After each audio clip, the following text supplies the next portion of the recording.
profeta chamado com uma única mensagem, uma única vez. Nunca mais ele teve visão. Nunca mais aconteceu mais nada na vida de Ageu.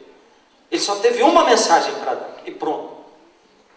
E eu tenho aprendido a olhar para Deus e dizer: Senhor, se o Senhor se manifestasse só naquele dia, já está bom. Eu já sei quem é o Senhor. Eu nunca mais vou ter dúvida de quem é o Senhor, pelo tanto de coisas que o Senhor já realizou na minha vida. Eu nunca mais tenho motivo para ter dúvida de que o Senhor existe. O Senhor é um Deus verdadeiro, pessoal. Eu não vou esperar mais ter emoção, porque emoção e sentimento são coisas diferentes. Emoção e razão e fé são coisas diferentes. Eu não posso ficar esperando ter sempre a emoção. Nem sempre eu tenho emoção. Nem sempre eu sinto Deus do meu lado. Nem sempre eu sinto o Espírito Santo em mim. Mas eu sei, pelo que Deus realizou na minha vida, quem é Deus, a promessa que Ele fez, o quão real Ele é, e como Deus vive comigo, e como eu preciso viver com Deus. Não precisa fazer milagre nunca mais na minha vida. Eu sei quem Ele é. Eu não preciso me guiar pelo sentimento, porque Deus pede para mim um culto, uma entrega racional. Em que época do mundo nós estamos? Eu vou contar a última história para você. Estou pensando em qual delas que eu vou contar. Mas, há pouquinho tempo atrás, uma pessoa que eu conheci, porque o irmão João Ninguém me disse: pastor, a partir de agora, quando o senhor estiver viajando por aí, o senhor vai começar, Deus vai abrir os seus olhos e vão chegar pessoas perto do senhor que vão contar para o Senhor como Deus as está despertando. E você vai ver, pastor, gente, você nunca viu até agora, mas de agora em diante você vai ver pessoas que estão sendo despertadas pelo Senhor. Essas pessoas vão chegar para você, vão falar com você, elas vão se identificar com você, e você vai ver que você não é o único que está sendo despertado nos dias de hoje. Uma dessas pessoas eu conheci num estado do Brasil, distante de onde eu moro. Uma mulher bem-sucedida, que trabalha numa alta casta da sociedade, ganha muito dinheiro. Faz anos ela foi abandonada pelo marido, depois se converteu e é uma mulher de oração, apegada com Deus. A filha dela se formou, saiu de casa,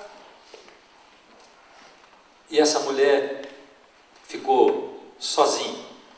E ela começou a orar para Deus, dizendo: Senhor, me indica agora o que eu vou fazer da minha vida.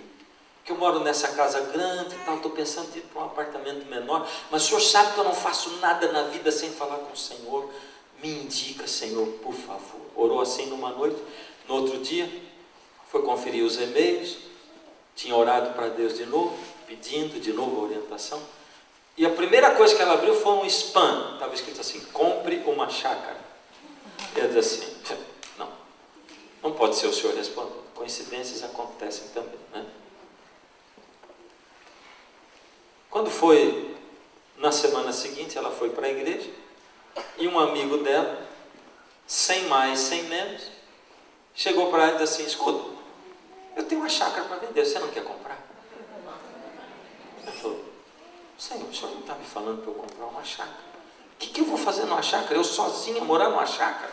Agora que eu estou sozinha, quero um lugarzinho menor, o senhor me manda para uma chácara? Não é possível. E Deus começou a falar com ela, através da Bíblia, que ela devia ir para uma chácara. Ela entendia isso.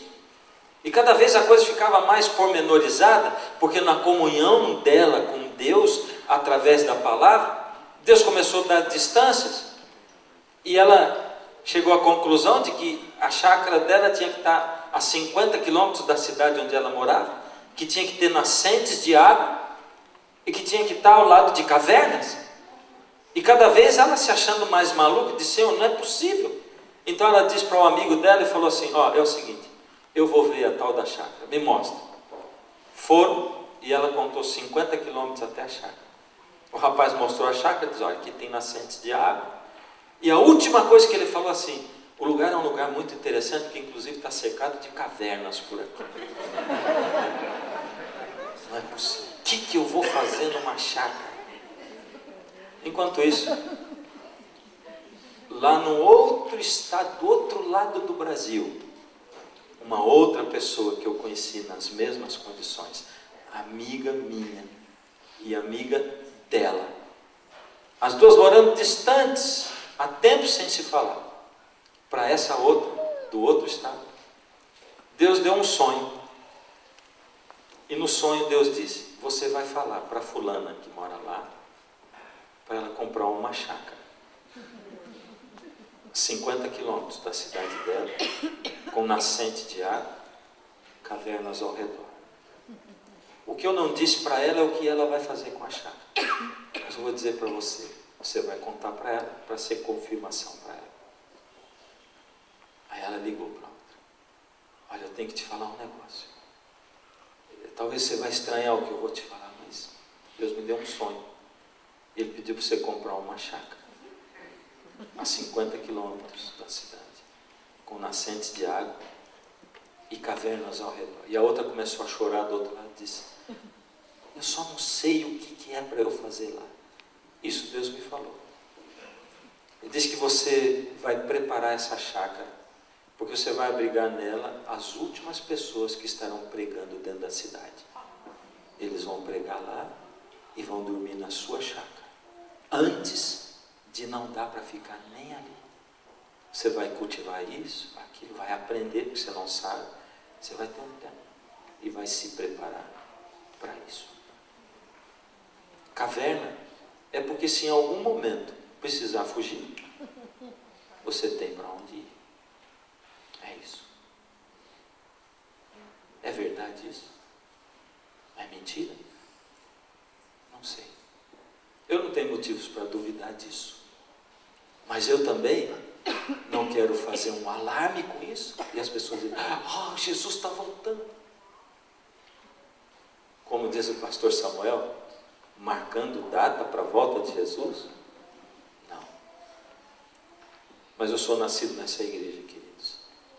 Eu sei que o inimigo está aprontando contrafações terríveis, porque a intenção dele é enganar, se possível, os próprios eleitos. Eu sei que eu não vou me guiar por nada extrasensorial, sobrenatural, não vou me guiar simplesmente por sonhos, por visões, nem desse, nem daquele, nem por mensagens de Deus que mandam para mim, e nem sonho que eu porventura tenha.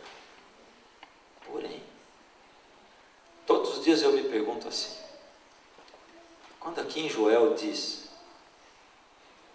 e será depois destes dias que derramarei o meu espírito sobre toda a carne, e as crianças, os jovens e os velhos sonharão, terão visões e profetizarão. Eu me pergunto, será que a minha igreja está preparada para alguém se levantar e dizer assim: eu tive uma visão, eu tive um sonho?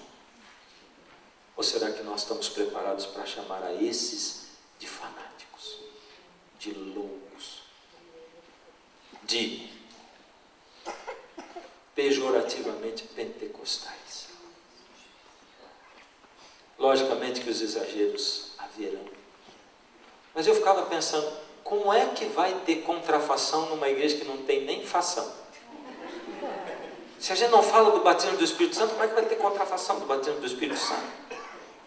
Então, de repente, de uma hora para outra, Deus fez cumprir uma tremenda profecia dentro da igreja.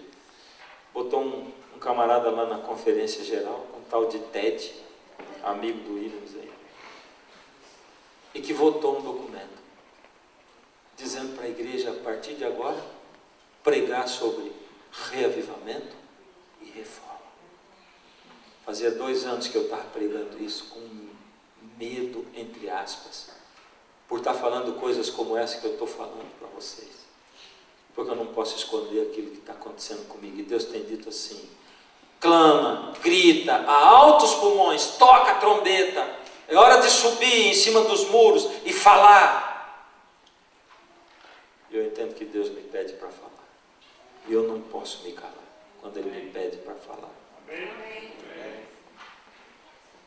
Não tive nenhum sonho, nenhuma visão, Mas eu tenho um Deus que tem guiado a minha vida diferente do que Ele sempre guiou. E se Deus pode guiar a minha vida, Ele pode guiar a sua, porque nós somos iguais. Eu tenho lutas iguaizinhas às suas, iguaizinhas. Eu tenho limitações iguaizinhas às suas. Eu não sei se já faz 2 anos e meio, Jesus ainda não voltou. Quando aconteceu, eu achei que Jesus voltava em 3 anos. Já faz 2 e meio. Pode ser que tenha mais 3 pela frente. Pode ser que tenha mais 5. Ou pode ser que, como aconteceu no aniversário de 50 anos da Voz da Porcia, eu vi o pastor Rabelo orando, e nós do quarteto ali, ele dizendo: essa é a Voz da Porcia, uma mensagem de fé e esperança que anuncia a volta do Senhor. E pensei, faz 50 anos que ele anuncia isso, e Jesus não voltou. Não interessa. Porque, como eu disse para você hoje de manhã, Jesus já me disse: não vos compete saber a respeito de tempos ou datas, mas recebereis poder ao descer sobre vós o Espírito Santo, e sereis minhas testemunhas. Uma coisa eu digo: é época de humilhação, de busca. É época de busca, esvaziamento, quebrantamento. Eu vou pedir para os meninos, ou melhor, desculpa, eu vou cantar complemento, me esqueci. Mas eu quero terminar lendo um trechinho de um texto de Ellen White, no livro Primeiros Escritos. O título do capítulo é A Sacudidura. Vi alguns com forte fé e clamores agonizantes a lutar com Deus. Seu rosto estava pálido e apresentava sinais de profunda ansiedade, que exprimia sua luta íntima. Dá para você, não esquece disso. Essa é a situação desse povo. Firmeza e grande fervor estampavam-se-lhes no rosto, grandes gotas de suor lhes caíam da fronte. De quando em quando se lhes iluminava o semblante com os sinais da aprovação divina, e novamente o mesmo aspecto severo, grave e ansioso lhes voltava. Esse povo está preocupado, esse povo está inconformado, esse povo está ansioso, preocupação, eles buscam a Deus, o coração deles está angustiado. Anjos maus se juntavam em redor, projetando trevas sobre eles para excluir Jesus de sua vista e para que seus olhos se volvessem para as trevas que os cercavam, e assim fossem levados a duvidar de Deus e murmurar contra Ele. Sua única segurança consistia em conservar os olhos voltados para cima. A única segurança, conservar os olhos voltados. Anjos de Deus tinham o encargo de velar sobre o seu povo, e enquanto a atmosfera empestada de anjos maus pesava sobre os que estavam ansiosos, os anjos celestiais continuamente agitavam as asas sobre eles, a fim de dissipar as densas trevas. De vez em quando os anjos de Deus agitavam as asas e dissipavam aquela treva que os anjos do mal colocavam. Enquanto os que assim oravam prosseguiam com seus ansiosos clamores, por vezes lhes vinha um raio de luz procedente de Jesus para lhes reanimar o coração e iluminar o rosto. Agora tem um outro grupo aqui. Alguns, vi eu, não participavam dessa agonia e lutas. Pareciam indiferentes e descuidosos. Não se opunham às trevas que os rodeavam, e estas os envolviam semelhantes a uma nuvem densa. Os anjos de Deus deixavam estes e iam em auxílio dos que se afligiam e oravam. Vi anjos de Deus apressarem-se para assistir a todos os que lutavam com suas forças todas, a fim de resistir aos anjos maus, e procuravam auxílio, clamando a Deus com insistência. Os anjos de Deus, porém, abandonavam os que não faziam esforços para conseguir auxílio, e eu os perdia de vista. Perguntei a significação da sacudidura que ouviram. Isso é o quê? Sacudidura.